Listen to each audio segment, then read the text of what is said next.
विश्वं दर्पण दृश्यमान नगरी तुल्यं निजान्तर्गतं पश्यन्नात्मनि मायया बहिर्भूतं यथा निद्रया यः साक्षात् कुरुते प्रबोध समये स्वात्मानमेवाद्वयं तस्मै श्री गुरुमूर्तये नमः इदं श्री दक्षिणामूर्तये।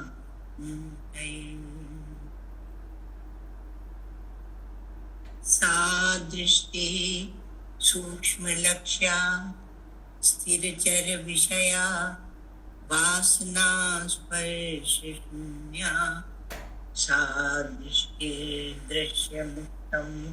करणमिव परं सम्प्रसादैकरूपा सा दृष्टिर्यत्र नान्यत् सकलमविकलं ब्रह्म प्रत्यक् प्रशान्तं श्रीपूर्णानन्ददीप्त्र द्वयरसविलस पूर्णकारुण्यमात्रम्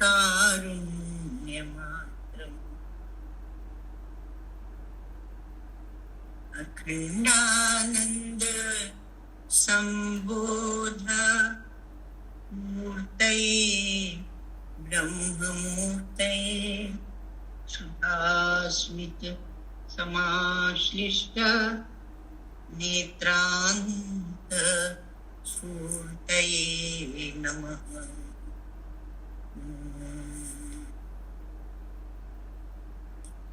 श्रुति स्मृति पुराणानाम् आलयं करुणालयं नमामि भगवत्पादं शङ्करं लोकशङ्करं नमामि भगवत्पादं शङ्करं लोकशङ्करम् यस्य प्रसादादहमेव विष्णु मय्येव सर्वं परिकल्पितं च इत्थं विजानामि सदात्मरूपं तस्याङ्घ्रिपद्मं प्रणतोऽस्मि नित्यं तस्याङ्घ्रिपद्मं प्रणतोऽस्मि नित्यम्।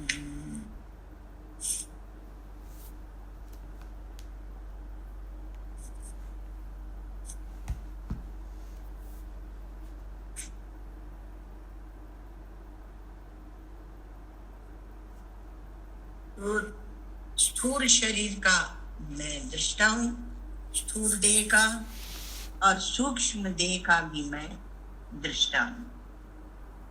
ये वर्णन चल रहा। तो सूक्ष्म देह का भी मैं दृष्टा हूँ। बहुत बार क्या होता है कि जब सूक्ष्म की बात होती है ना, तो हम प्रायः स्थूल में ही पहुंचे रहते हैं। सूक्ष्म का हम पृथक्करण ही नहीं कर पाते हैं, है ना।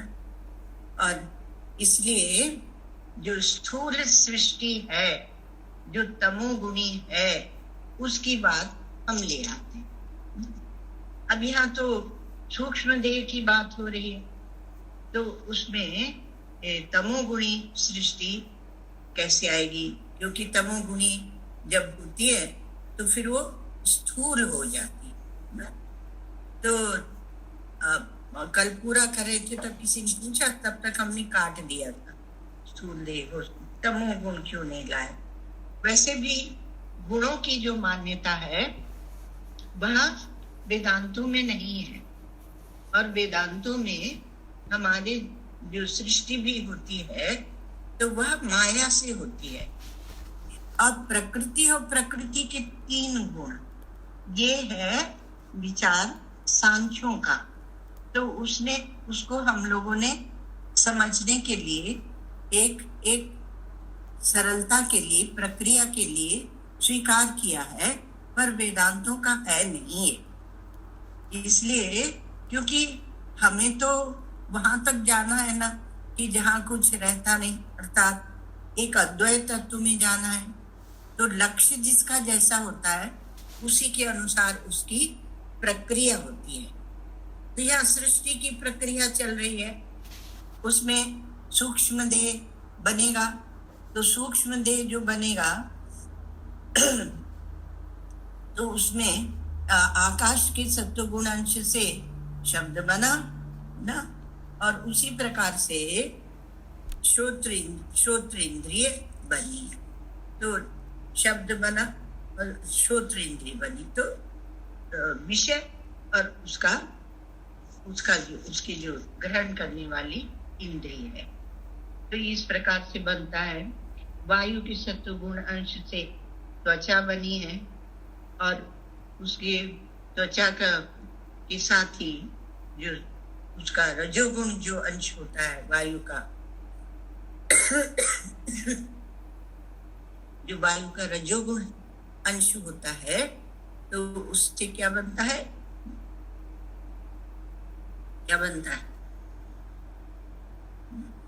तो ये इस प्रकार से दो आपको बताए, तो उनका आप ध्यान रखिए।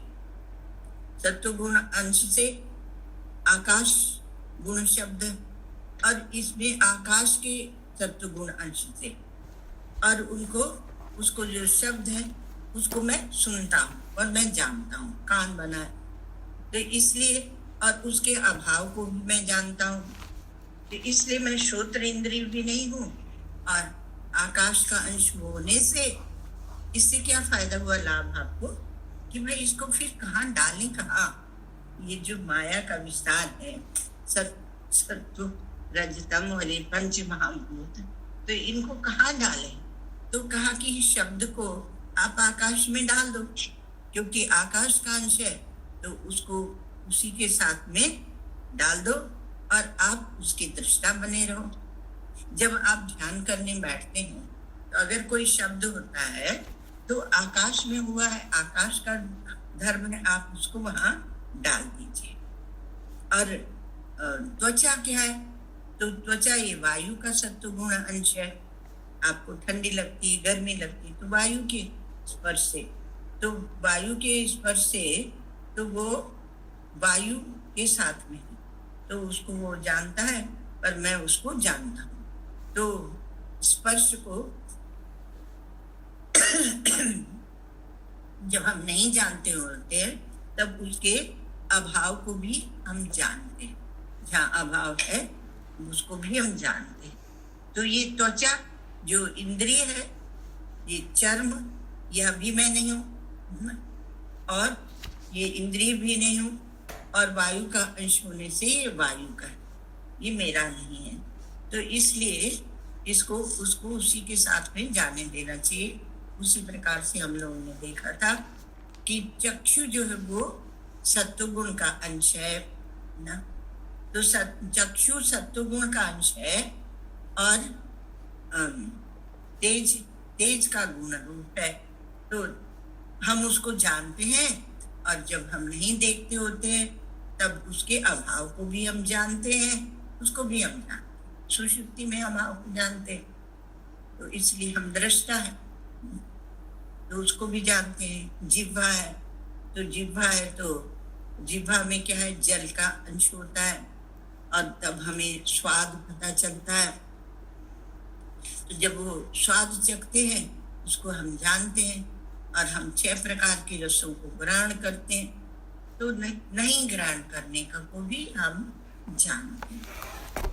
तो जिह्वा इंद्रिय मैं नहीं हूँ, और जल का अंश होने से वो जल की है, इसलिए उसको जल में डालो। इससे क्या होगा कि आप व्यष्टि समष्टि में उलझेंगे नहीं, क्योंकि समष्टि में पंच महाभूत है और सूक्ष्म में पंच तन्मात्रा है। ये पंच तन्मात्रा है, और जिनसे ये इंद्रियां और ये बन रही, तो पंच तन्मात्रा है, और पंच तन्मात्रा से ही यहाँ सूक्ष्म जो इंद्रियां हैं, कर्म इंद्रियां, ज्ञान इंद्रियां, वो उसी से बनेंगी, पंचीकरण होके नहीं बनेंगी, क्योंकि पंचीकरण होके बनेंगी तब तो स्थूल हो जाएंगी, तो उनको मैं देखने वाला हूँ। फिर प्राण, प्राण तो पृथ्वी का जो सत्वगुण अंश है ना, तो उसे प्राण नहीं घ्राण, तो उससे क्या बनता है घ्राण, तो प्राण तो बाद में आया था, तो उससे बनता है घ्राण मतलब गंध की शक्ति। तो घ्राण इंद्रिय मैं नहीं हूं, और पृथ्वी का अंश होने से वो पृथ्वी को चला गया, मैं नहीं हूं, तो मैं उसको जानने वाला दृष्टा हूं। अब उसी प्रकार से ये वाक, पानी, पाद, उपस्थ और बुधा, ये 5 क्या है, कर्मेंद्रियां हैं। तो ये रजोगुण के अंश से बनती है। तो ये उन भूतों की है, मेरी भी है। तो वाणी का उच्चारण करना, अब जो ये सोचते हैं कि हमने ऐसा गाया, हम ऐसे बोले, तो वो पता नहीं क्यों उसके साथ में तादाद में करते हैं। यद वाचा अनुभ्युदितम येन वाग अभ्युद्यते, हमारे केनोपनिषद में आया, तदेव ब्रह्म तुम विद्धि नेदम यदिदम उपासते। वाणी का उद्गम जहां से है उसको खोजो। तो वाणी के उद्गम को जब आप खोजेंगे तब आप अपने स्वरूप तक पहुंचेंगे। तो ये क्या है कि इसलिए ये सब जो इंद्रियां हैं 5 कर्मेंद्रियां, वो मैं नहीं हूं। और उसी प्रकार से हाथ से हम क्या करते हैं, लेन देन करते हैं, और पांव से गमन करते हैं, और इसे रस का त्याग करते हैं, मूत्र इंद्रिय से जल का, और गुदा से मल का त्याग होता है।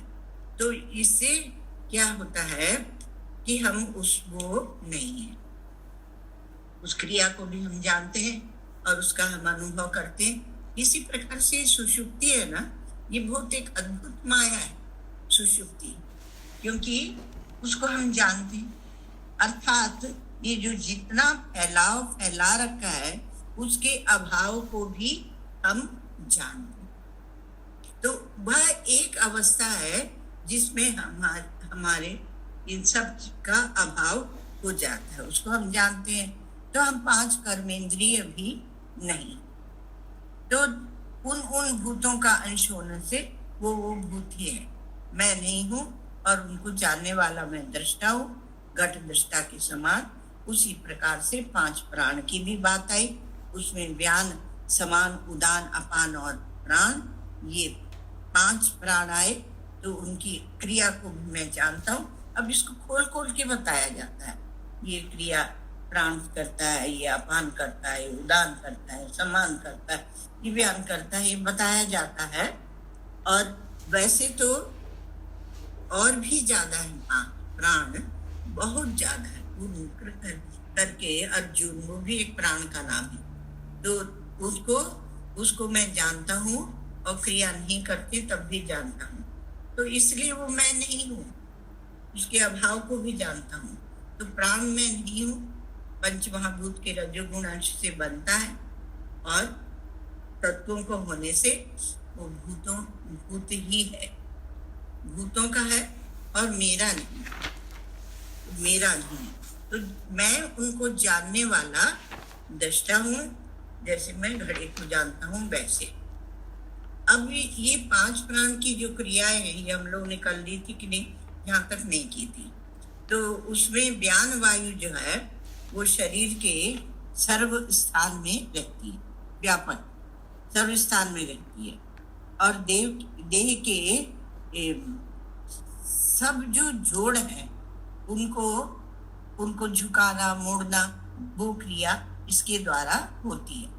और इसीलिए एक हमारे प्राण का भी विज्ञान है, उसमें कहते हैं कि आप प्राणायाम करिए, उसी से सब रोग आपके ठीक हो जाएंगे। तो व्यान वायु होगी, फिर समान वायु, तो समान वायु नाभि स्थान में रहती है, और जो मनुष्य अन्य जल खाता है पीता है, वो सबको जठराग्नि में वो पका के, और स्थूल, मध्यम और सूक्ष्म ऐसे 3 भाग कर देती है। तो उसमें अन्न का जो सूक्ष्म भाग होता है सूक्ष्म भाग ध्यान रखना, वो शरीर में जो आपका हृदय है उसके ऊपर जाता है, और ऊपर जाकर मतलब ऊर्ध्व की ओर गमन करता है, क्योंकि जितना सूक्ष्म होगा उतना ही ऊर्ध्व की ओर गमन करेगा, जितना स्थूल होगा उतना नीचे की ओर गमन करेगा। गुरुत्वाकर्षण तो आप लोग जानते ही, तो उसको भी वहां लगा लो। तो इसलिए कहा कि वो ऊपर सूक्ष्म की ओर जाता है, 3 भाग हो जाते हैं। तो जो सूक्ष्म भाग है वो हृदय के ऊपर जाता है, और हृदय के ऊपर जाता है तो वो क्या करता है, मन और बुद्धि को पुष्ट करता है। इसलिए हमारे यहाँ उपनिषदों में भी भोजन का विवेक किया गया। तो इसलिए वो का मन और बुद्धि को पुष्ट करता है, और जो जल का, अन्न का सूक्ष्म भाग और जल का जो सूक्ष्म भाग है वो प्राण को पुष्ट करता है। प्राण भी ये सब सूक्ष्म भाग करने, ये प्राण को पुष्ट करता है। अन्न और जल के बीच में जो स्थूल भाग है, अन्न और जल, और दूसरा बीच में नहीं, दूसरा जो स्थूल भाग है अन्न और जल के अलावा, जो दूसरा जो स्थूल भाग है वो स्थूल भाग क्या बनेगा, मल और मूत्र, वो आसार वो बन जाता है, और वो आपके गुदा द्वार से, उपस्थ द्वार से उस शरीर के बाहर फेंक दिया जाता है। ऐसी ईश्वर ने एक रचना बनाई, उसको फेंक दिया जाता है, मल और मूत्र द्वार से उसको फेंक देते हैं। इसलिए भोजन आदि में तो रहना चाहिए, सावधान रहना चाहिए। तो जो बाकी बचा हुआ जो अन्न है और जल है, तो बाकी बचा हुआ अन्न और जल जो है उसका एक तो आपको बताया स्थूल भाग वो फेंक दिया जाएगा, और सूक्ष्म भाग वो हृदय के ऊपर जाके मन और बुद्धि को पुष्ट करेगा, और जो मध्यम भाग है रस रूपी भाग, वो समान वायु की चर्चा चल रही है। तो नाड़ी नस के द्वारा पूरे शरीर में, रोम रोम में पहुंच जाता है, शरीर में, शरीर के रोम तक पहुंचता है। बोलते ना रोम रोम खिल गए, तो रोम तक पहुंचता है। और ये रस का जो परिणाम होता है वह रुधिर, रक्त बनता है और मांस आदि बनता है। इस प्रकार से पूरा शरीर पुष्ट करता है। जो अन्न और जल का रस का जो भाग है वो सब तरफ बराबर पहुंचाया जाता है, सब तरफ बराबर पहुंच के और सब अवयवों को पुष्ट करता है। और महाराज क्या इसकी चर्चा करनी है? महात्मा लोग तो कहते हैं कि भाई जो अन्नपूर्णा दे दे वही ले लो, और नहीं तो आजकल जितने आपका ये डिजिटल जो ये मीडिया क्या बोलते हैं इसको, इसमें भरा होता है, ये खाओगे तो वो होगा, ये खाओगे तो ये होगा, इसको खाने से ये होगा, पूरा दिमाग ही छाट जाते हैं। पूरा वही सोचते रहो कि इसको खाना है कि नहीं खाना है, इसको खाना है कि नहीं खाना है। अगर आप बादाम खाएंगे तो ये होगा, अगर आप पिस्ता खाएंगे तो ये होगा। बहुत ज्यादा दिमाग लगवा देते हैं उसमें। हमने कहा ये सब बहुत क्षमा करो, ये कुछ नहीं हो। एक बार श्री महाराज जी, हम लोग से ऐसे ही बात कर रहे थे, स्वास्थ्य ठीक नहीं था तो लेटे हुए थे। तो महाराज जी ने कहा कि साधु के लिए नहीं है कि वो ज्यादा भोजन आदि का विवेक करे। तो बोले कि वो कल्याण आगे क्या नाम लगता था उनके, दास नहीं था, कुछ और लगता था। तो इधर के थे आपके शुकताल के। तो कल्याण स्वामी जी जो थे, तो वो महाराज जी ने कहा कि वो केवल बाजरे की रोटी और मट्ठा, छाछ, ये दो ही चीज खाते थे बस। तो बाजरे की रोटी और छाछ वो खाते थे, और उनकी उस समय 100 के ऊपर आयु थी। तो कहा कि इतनी उनकी आयु है और शरीर चलता है उनका। तो हम लोगों में से एक स्वामी जी ने पूछा कि महाराज जी ये बताइए, तो सारे विटामिन आदि की पूर्ति कैसे होती होगी? तो महाराज जी ने कहा, जो इन सब विटामिन का और इसका विचार करता है उसको ये सोचना होता है। साधु का तो भगवान सब कुछ पूरा कर देते हैं, और उसको एक चीज जो लेता है उसी में सब विटामिन मिल जाते हैं। तो ऐसा जरूरी नहीं कि वो अलग अलग, इसमें ये विटामिन है, इसमें ये है, तो दिमाग ही तो खराब कर देते हैं। तो इसलिए कहा कि उनका विचार साधु को नहीं करना चाहिए। और प्राय साधु को तो अन्नपूर्णा खिलाती है तो उसको सब मिल ही जाता है। अब जिनकी श्रद्धा होती है वो बेचारे विचार करते हैं, वो विचार करते हैं कि इनको ये खिला दे, कि वो खिला दे। कोई स्वाद की दृष्टि से सोचते हैं, कोई स्वास्थ्य की दृष्टि से सोचते हैं। ऐसे कई प्रकार से वहां भी दृष्टि बन जाती है। ये जितना भेद विभेद विभाजन है वह केवल दृष्टि का ही भेद है और कुछ नहीं है। तो स्थूल भाग से क्या बना और सूक्ष्म से क्या बना और मध्यम भाग से क्या बना, ये सब हम लोगों ने देखा।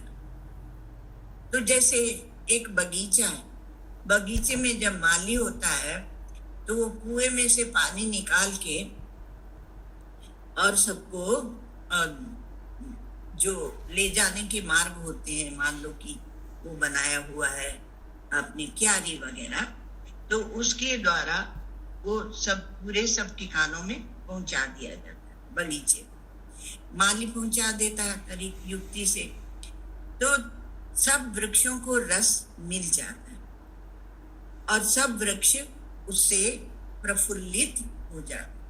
तो वृक्ष प्रफुल्लित होते हैं। उसी प्रकार से जो पहला तो हम लोगों ने देखा था व्यान वायु की, जो सब उसमें होता है, जो संधि होती है संधि में होता है, और ये चल रहा है समान वायु। तो समान वायु जैसे जल पूरे बगीचे में ले जाया जाता है, उसी प्रकार से ये समान वायु से सब जगह रस फैला दिया जाता है।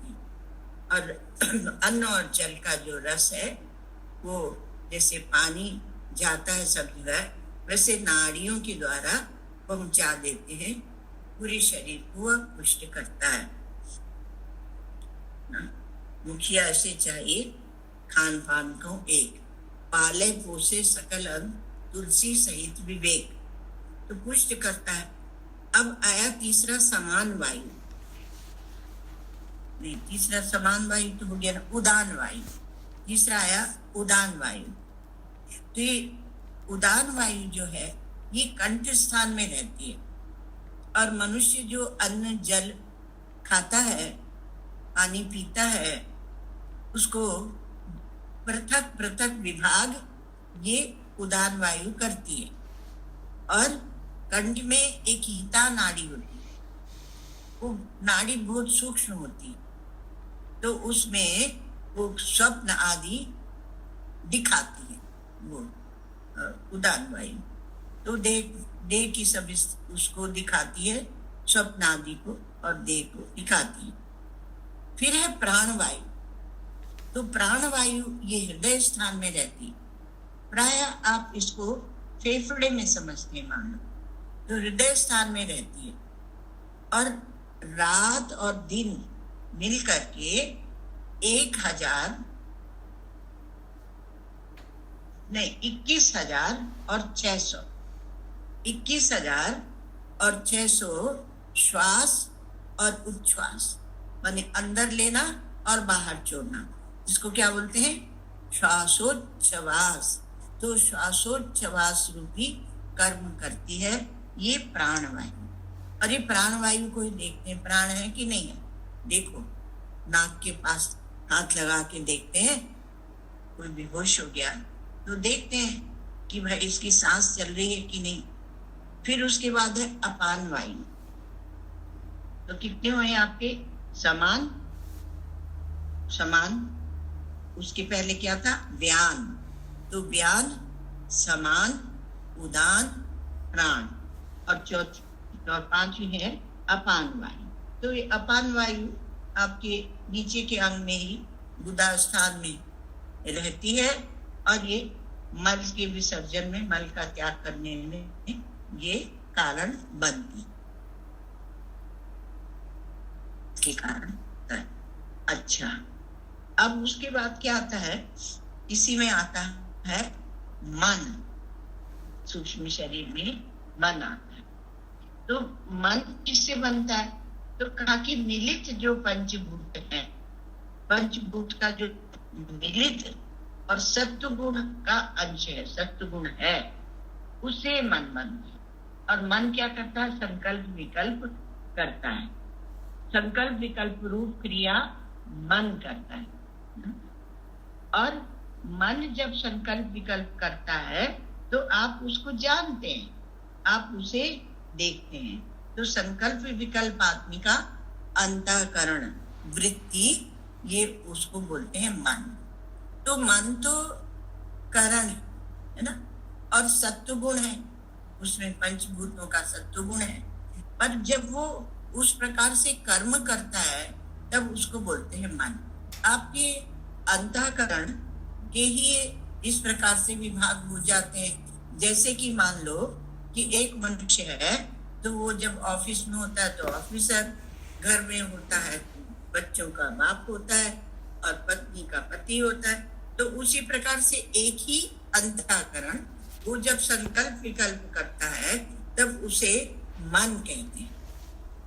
अब जब वो क्रिया करता है उसको मैं जानता हूँ, मैं जो साक्षी दृष्टा हूँ मैं उसको जानता हूँ, और संकल्प विकल्प नहीं करता है तो हम कहते हैं मन आज शांत, मन शांत है। तो उसके संकल्प विकल्प के अभाव को भी हम जानते हैं।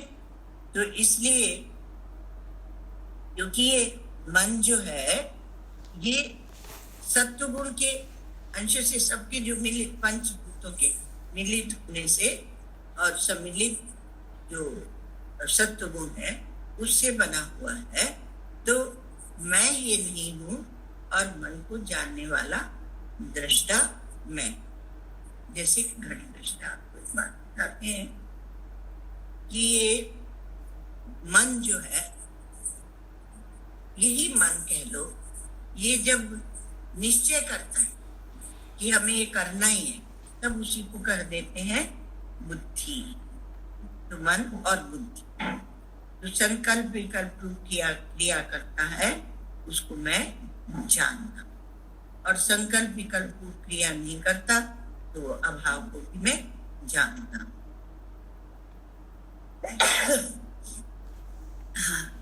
तो इसलिए मैं मन नहीं हूँ, मैं उसको जानता हूँ, मैं उसे देखता हूँ। तो इसलिए मैं नहीं हूँ। हम लोग की आदत क्या पड़ी हुई है कि जाके कहीं ना कहीं जाके उसको पकड़ ले, जो दिखता होता है उसको पकड़ ले और कहने लगते हैं कि ये मैं हूँ, ये मैं, ये मैं। और ज्ञान जो है वो ज्ञान का मैं ज्ञाता बनता हूँ, और ये फसावट है। वो ज्ञान अपनी जगह है पर हम उसके ज्ञाता बनते हैं, हमें ये आता है, हमें ये आता है। तो इस प्रकार से मन के से मैं जुदा हूँ।